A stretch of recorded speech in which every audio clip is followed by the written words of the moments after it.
Apocalipsis 1 de 9 al 10. En realidad, aquí es como sigue un poco con la presentación, pero en este caso ya no es parte de lo que está entendiendo. Bueno, ya anteriormente ha habido revelación, ahora ya empieza con una visión. Vemos que al final le está diciendo, le ha dado la orden que escriba en un libro, ¿verdad? Lo que ve, pero en la última dice, escribe las cosas que has visto. Y esto es lo que está haciendo Juan, escribiendo las cosas que ha visto en este momento. Entonces él empieza, Juan, el instrumento, como hemos hablado, de Dios, que Dios utilizó, es el que proporciona a Dios para dar esta visión, ¿verdad? Y en los momentos que estaba pasando la iglesia, esta visión que Dios le dio a Juan traería esperanza, consuelo, de alguna forma, lo que Dios quería en ese momento de dificultad de la iglesia era traer algo que les pudiera soportar la presión que estaban teniendo con la persecución. Entonces, bueno, él se dice, yo Juan, vuestro hermano y copartícipe vuestro en la tribulación, en el reino de la paciencia de Jesucristo, estaba en la isla de Pasmos por causa de la palabra de Dios y el testimonio de Jesucristo, ¿verdad? Juan, mostrando humildad, se identifica como uno más, sufriendo tribulación por la persecución por causa de Jesucristo. Esto nos recuerda a una bienaventuranza. A mí cuando leo esto, siempre recuerdo la bienaventuranza que da en Mateo 5, de 11 a 12, y dice, seréis bienaventurados cuando os persigan, os vituperen y digan cosas mal contra vosotros. El hecho de que seamos perseguidos, el hecho de que padezcamos persecución, que persigamos tribulación por causa de la palabra, y esto nos pasa a todos, ¿verdad? Hablamos a nuestra familia de Jesucristo con todo el amor del mundo para que de alguna forma ellos puedan conocer la gracia y puedan salvarse y vivir eternamente vida eterna, algo gratis que ya lo hizo Jesucristo por todos, y lo que encontramos es dificultad, rechazo, burla, de un montón de cosas que nos duele, porque encima son nuestros queridos, ¿ok? Entonces, me recuerda, ¿verdad? O sea, que Juan esté en la isla de Pasmo por la palabra es una bienaventuranza. Bienaventurados seréis cuando por mi causa os persigan y os vituperen. Amén. Y como dice, ha dicho Stephanie, esto es la demostración de que estar en Cristo no es, ¡ala! ¡Viva la Pepa! Lo tengo todo bien. Si eso así es que no estás en Cristo, es que eso estás engañado en otra cosa distinta, porque en cuanto entras en Cristo, eres alcanzado por Cristo, el enemigo viene a traerte guerra, a traer división, a traerte estorbo para que no brilles, ¿verdad? Para que no la luz de Jesucristo no reluzca. No haga Jesucristo lo que quiere a través de ti. Yo estaba en el Espíritu en el día del Señor. Uy, esto es muy interesante, porque la gente y el IDE parece que iba por ese camino, parece como que es un estado en el que Juan estaba espiritual. Si todos, bienaventurados los pobres en espíritus, todos tenemos un espíritu muy pobre. En realidad, el estar en espíritu es lo normal en una persona que es de Cristo. Lo raro es que Juan, estando preso por la palabra, estuviera en la carne, ¿verdad? Qué tontería, ¿no? Juan estaba en el espíritu como todos nosotros podemos estar en el espíritu constantemente, porque ahora nuestra naturaleza es espíritu, nuestra vida es espíritu. Ya no estamos en la carne, estamos en el espíritu. Si es que soy del espíritu, matiza, ¿verdad?, la palabra en Lucas. Yo estaba en espíritu el día del Señor.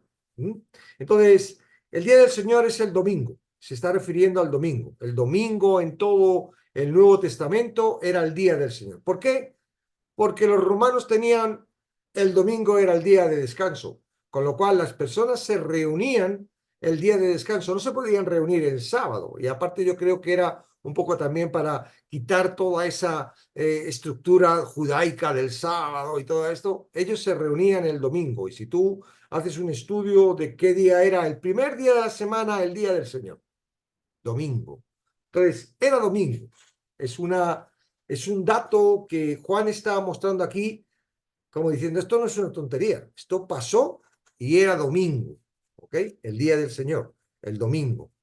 Y oí detrás de mí una gran voz como de trompeta. La voz era del Señor Jesucristo sonando de forma penetrante y autoritaria. La trompeta, ¿verdad? Es un órgano, es un eso que trae, tú por ejemplo dices, en el ejército, ¿verdad? Cuando se hace la mili, yo la he hecho, decían, firmes, y hacen eso, y entonces la trompeta está produciendo la autoridad para la orden que se ha dado. Entonces, en esta primera parte, porque luego vais a ver que hay otra forma de expresar la voz cuando ya le está expresando, cuando él expresa la voz, la voz viene de atrás, no está frente a él, viene de atrás, esta voz es una orden de autoridad, suena como trompeta. Cuando está hablando, que está sonando como trompeta, no es que es una voz de... Está hablando de la autoridad de la trompeta, ¿ok? Vais a ver que constantemente la trompeta, en cuanto a la autoridad, ¿verdad? Se corre por todo, está por todo Apocalipsis. Eh, Penetrante y autoritaria. Yo soy, esto es lo que dice la voz como una trompeta.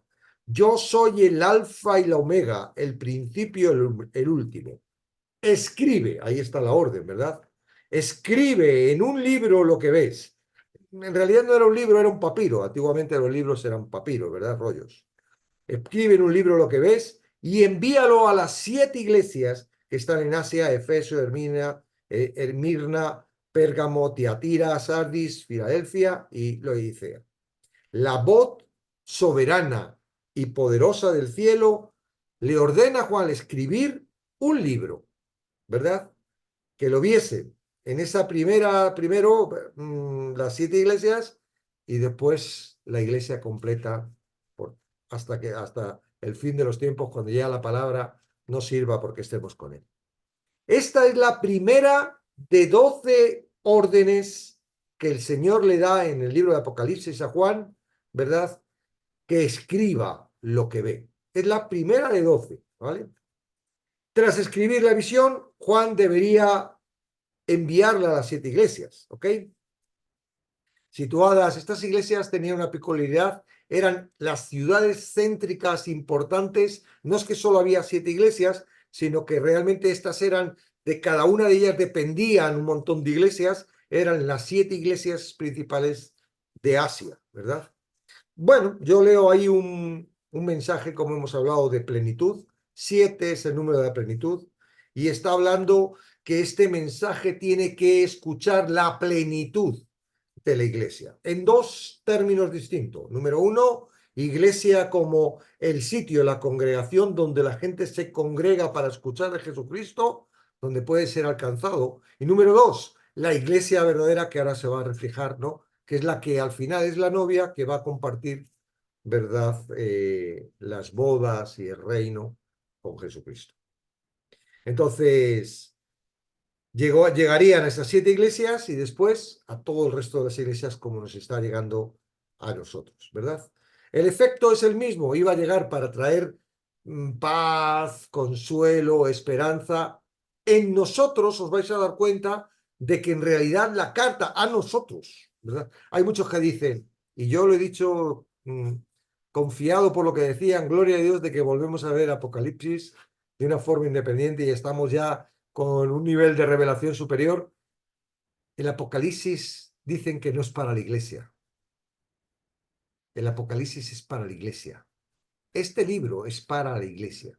Independientemente que está hablando para los que van a pasar todo esto para que sepan que el juicio de... Sí, pero esos van a, al final no van a ir con Cristo. Los que no escuchen, los que, aunque vengan y...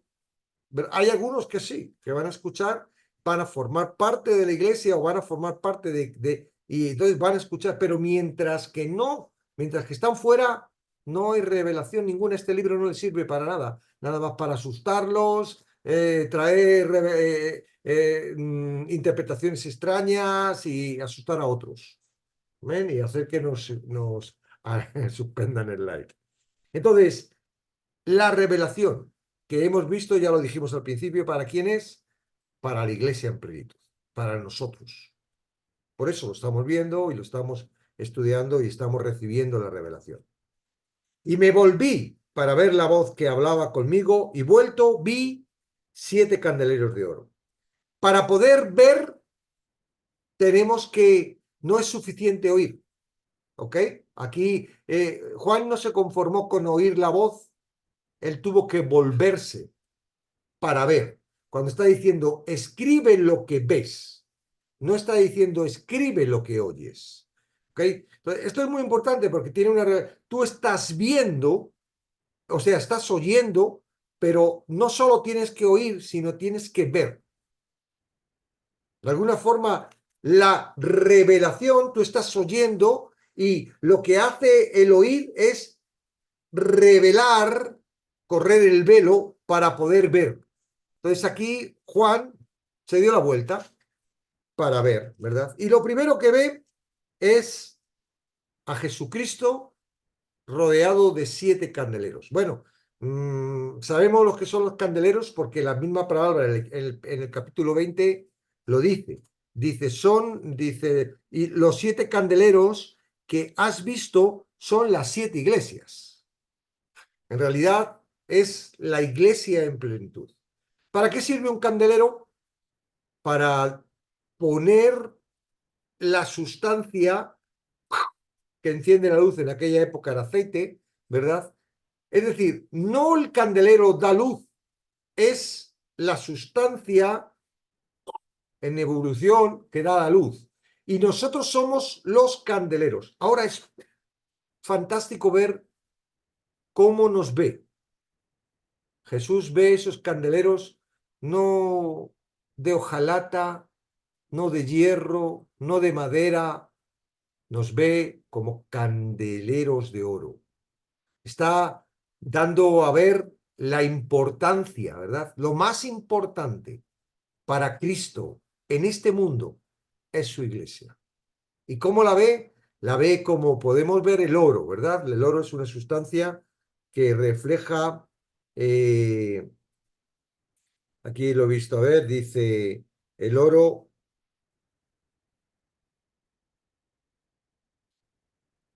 lámparas portátiles, ¿verdad?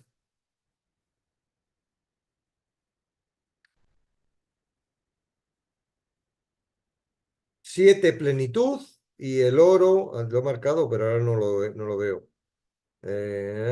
Perfectas. Bueno, puedes imaginar, ¿no? Valiosos, lo más valioso, el oro en sí es el metal, aunque ahora hay metales más valiosos que el oro, ¿verdad? Pero esta es cómo ve Jesucristo a su iglesia, cómo la muestra, preciosa, gloriosa, bueno, gloriosa a través de lo que él. Ahora, es muy curioso de que él ve a Jesucristo en medio. Es decir, en sí los candeleros sin Jesucristo no tendrían la capacidad que tienen, ¿verdad?, de gloria. Es Jesucristo que camina alrededor de la iglesia, de estos 7 candeleros, lo que producen la gloria. Pero es como lo ve el Señor, la presencia de la gloria en medio de los 7 candeleros.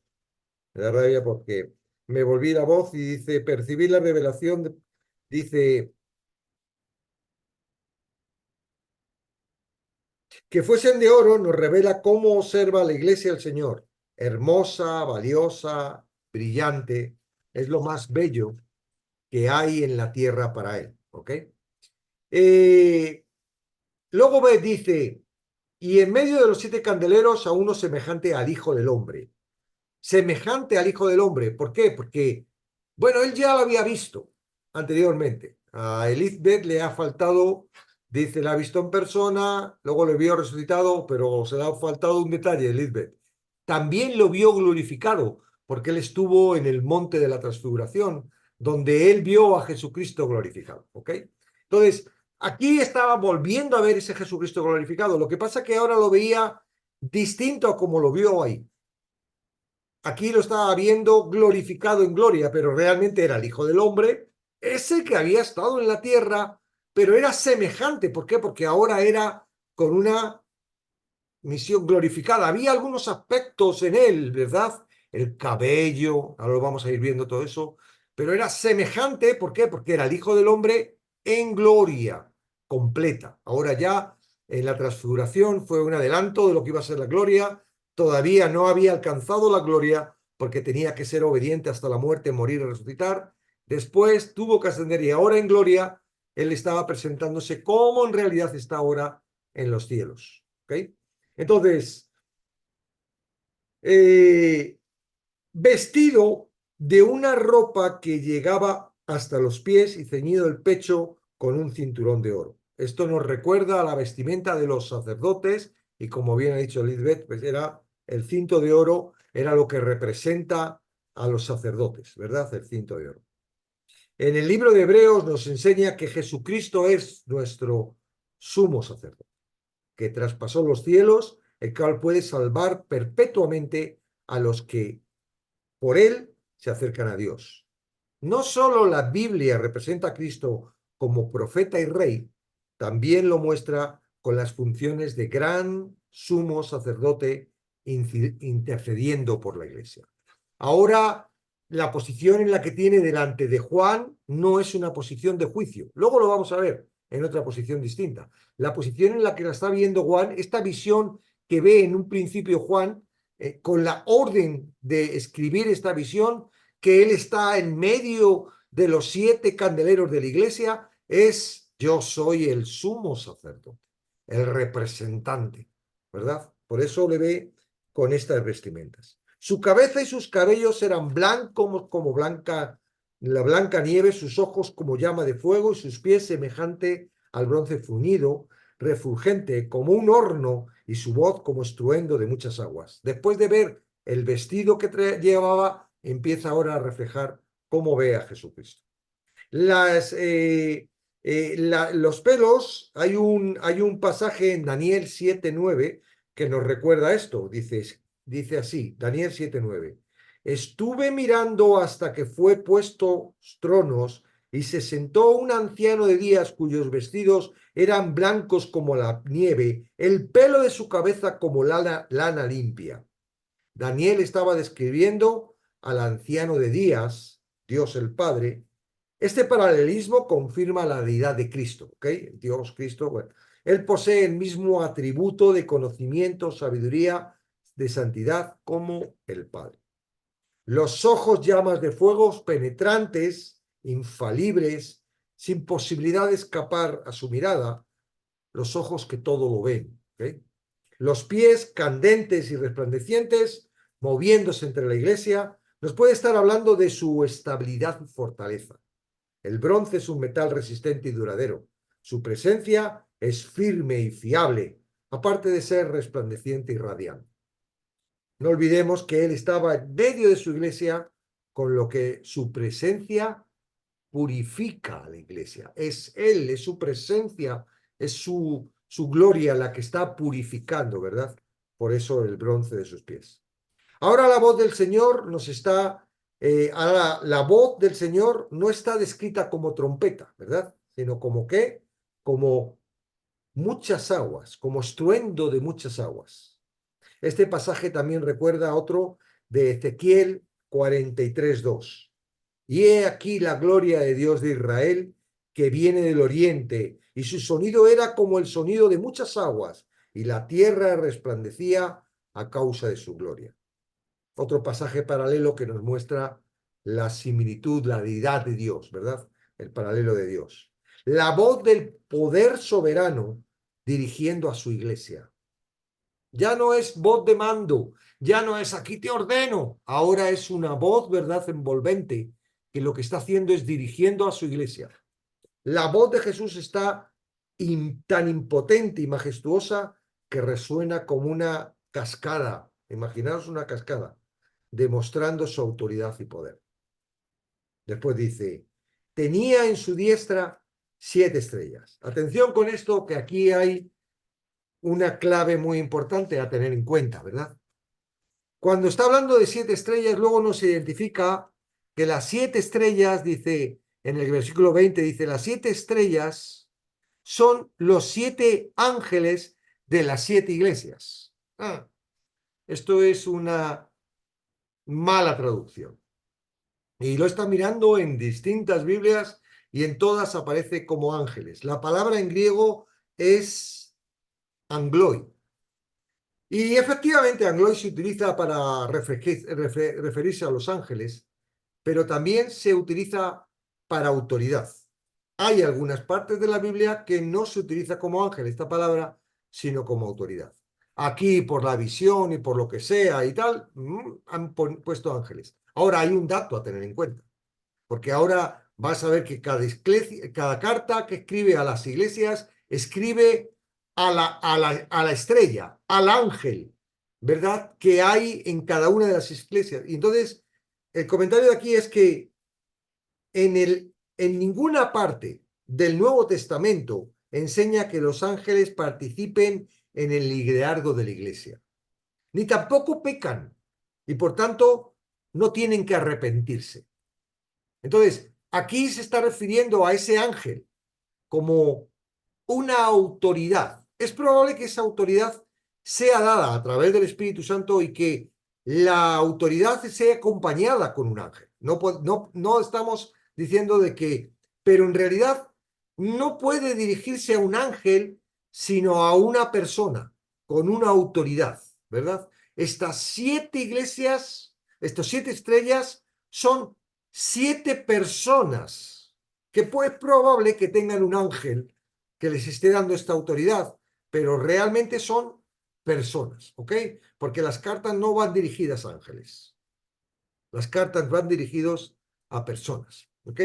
Entonces, esta palabra angloi, que si lo veis luego en el griego, en el Google, vais a ver que también, si buscáis sitios donde la han traducido como autoridad, ¿ok? Mensajero, perdona. Mensajero, un mensajero. Claro, los ángeles son mensajeros de Dios, pero traducido aquí como ángel, no son 7 ángeles, porque vais a ver que cuando veamos que le escribe al ángel de la iglesia, ¿cómo que el ángel de la iglesia? ¿Eso qué es? No tiene, y si hubiera alguna parte, ¿verdad? Si Pablo, Juan o Pedro hubiera hablado de esta autoridad, no, los ángeles no se pueden arrepentir y aun los que han caído, no hay arrepentimiento para ellos, ni les dice que se arrepientan. No hay salvación para los ángeles, ¿ok? Los que han cometido errores. Entonces, por lo tanto, no se puede arrepentir, esto no se está refiriendo a ángeles, sino a personas con una autoridad que en realidad sirven como mensajeros para llevar el mensaje a las iglesias. De su boca salía una espada aguda de 2 filos. La palabra se muestra en la armadura del cristiano como una espada de doble filo. Es un arma tanto ofensiva como defensiva, la espada, ¿ok? La palabra es poderosa y eficaz para cortar entre la verdad y la mentira, entre lo que es justo y lo que es injusto. La espada de Jesucristo, la espada de Jesucristo también puede ser vista como un símbolo de juicio y justicia divina, ¿ok? Él está trayendo a su iglesia la justicia, ¿verdad? Que él ha dado. Y luego vais a ver que viene como juez y también aparece otra vez la espada. En la palabra, es la palabra la que protege a su iglesia. Y su rostro era como el sol cuando resplandece en su fuerza. Juan concluye la descripción intentando mostrar la gloria, ¿verdad? La radiante gloria que vio en el rostro de Jesucristo. Es probable que esté tomando esta referencia al sol y a la radiante del sol de un versículo Jueces 5:31. Y tiene mucho que ver, porque tiene que ver con la iglesia y con lo que es la gloria a través de la iglesia. Mira lo que dice Jueces 5:31. Mas lo que te aman sean como el sol cuando sale en su fuerza, ya que a través del Señor Jesucristo su iglesia brilla. Bueno, la palabra de Jueces 5:31 es, mas los que te aman sean como el sol cuando sale en su fuerza. Es decir, es el reflejo de su gloria en los que amamos a Cristo, que se refleja su gloria. No es nuestra gloria, es su gloria, pero dice, más los que te aman sean como el sol. Entonces, quizás, digamos, Juan está tratando esto porque la radiante gloria de su rostro como el sol es algo que también reluce en su iglesia, los que le aman, ¿verdad? A través del Señor Jesucristo, su iglesia brilla y mediante el reflejo en ella del brillo en la iglesia, muchos pueden conocer la gloria de Cristo. Cuando le vi, caí como muerto a sus pies. La presencia del Señor es irresistible. Y en su inicio produce temor. ¿Ok? ¿Cómo puedes resistirte a la gloria de Dios frente a ella, ¿no? Siendo como somos, ¿no? Pero Dios, Juan ya conocía, ¿verdad?, esta actitud de Jesucristo. En la transfiguración sucedió lo mismo. Cuando la nube vino y la voz, ellos cayeron, ¿verdad?, con un temor, viendo, wow, ¿qué está pasando aquí? Y cuando la nube se va, lo que hace Jesús es lo mismo que le hace ahora. Le coloca el brazo, la mano en el hombro y le da la confianza. Ahora, la forma de darle la confianza, dice, puso su diestra sobre mí diciéndome, no temas. Y ahora, ¿en qué está la confianza? En lo que es Él. Dice, yo soy el primero y el último, el que vivo y estuve muerto, mas he aquí vivo por los siglos de los siglos. Amén. Es decir, al igual que Jesucristo hizo en la transfiguración y poner la mano, lo hace ahora, y lo que Cristo está haciendo, ¿verdad?, es consolando a través de su presencia y dándonos mostrar su gloria y su majestad. ¿Okay? En tres formas, lo muestra en tres formas. El yo soy, el nombre del pacto, del nombre del pacto de Dios. El yo soy. Acto seguido, esa es la confianza, es el nombre del pacto de Dios. Acto seguido, se identificó como el primero y el último, un título para referirse al Dios en el Antiguo Testamento. Y por último, la deidad de Jesucristo reclamó, es el que vivo, el eterno, el no creado, el que existe por sí mismo. El que estuvo muerto es una referencia a su sacrificio por el pecado, el cual al resucitar venció, por lo que ahora puede decir que tengo las llaves de la muerte y del Hades, ¿verdad? Ya venció y ahora él tiene la muerte, las llaves. Todavía no las ha utilizado, todavía está ahí con las llaves, pero no las ha utilizado. Y ahora lo último. Aquí es donde se muestra realmente que lo que vamos a estudiar a continuación de las iglesias, mira lo que dice. Escribe las cosas que has visto, lo que ha visto, la visión que ha visto. Y, segunda parte, las que son, haciéndose referencia ahora va a describir lo que es la iglesia actualmente. Lo que has visto, ahora, las que son, la parte de las 7 cartas, que vamos a ver, que es fantástica.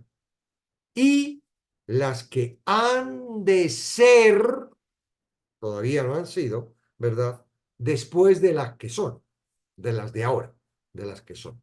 Esta palabra que en aquella época trajo esperanza es, no digo eterna, porque no va a servir para la eternidad, solo para un tiempo finito, pero es para antes y es para ahora con la misma contundencia. El mismo efecto que produjo en ese momento de tribulación, quizás a lo mejor nosotros no estemos en momento de tribulación, no sabemos qué momentos vamos a vivir o qué, pero el mismo que estaban ellos viviendo y que sintieron y que deseaban, sí, esto es pero es que Cristo viene, es que esto es solo temporal, terrenal, porque vamos a estar en gloria, somos su iglesia, no, nosotros somos su iglesia, la novia, no, Él va a juzgar, ellos esperarían de alguna forma, si esto es la tribulación, si esto es el juicio, nosotros nos vamos a ir antes de que se ponga esto peor. Porque lo que describe es algo peor de lo que estamos viviendo en este momento. Es una persecución de los romanos que sí era dura, ¿eh? Sí era dura. Nosotros ahora hemos palpado una pizquita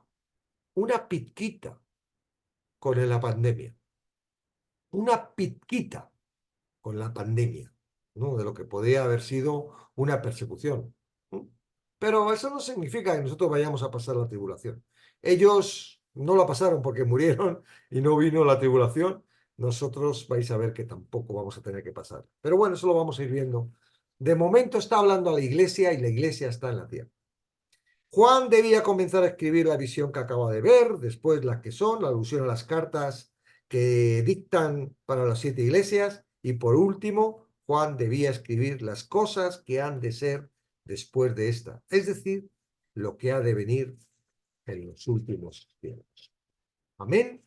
Entonces, a partir de ahora, la semana, el domingo, vamos ya a empezar a ver estas cartas que son el que son. Dentro de las tres, como en la última parte, este versículo es como una estructura de Apocalipsis. La visión, lo que has visto, me has visto a mí, ¿verdad? Estaba yo en el espíritu. Eso no quiere decir que estaba en una cosa rara. Estaba en el espíritu. Y léete Romanos 8. Estamos en el espíritu, estaba en el espíritu. Eso no quiere decir que lo que él vio, no, él vio a Jesucristo. Porque Jesucristo se puede manifestar igual que se manifestó después de morir y resucitar, después, igual que se resucitó en el monte de la transfiguración, él lo pudo hacer. Entonces no estaba en un estado de, en una visión, no, después sí, él subió y le subió y vamos a ver cómo le sube, pero ahí le vio. Jesucristo estuvo en la guía, en la isla de Pascua. Escribe eso, ya está escrito, muy bien. Ahora, lo que son, que lo vamos a estar viendo en estos 7 sesiones, vamos una por sesión, por carta, y después lo que ha de venir, que todavía no ha venido. Por eso cuando alguien te diga, ¿en qué copa, en qué sello, en qué trompeta? Digo, no, esto todavía no ha empezado, ¿eh? Amén. Voy a apagar la grabación.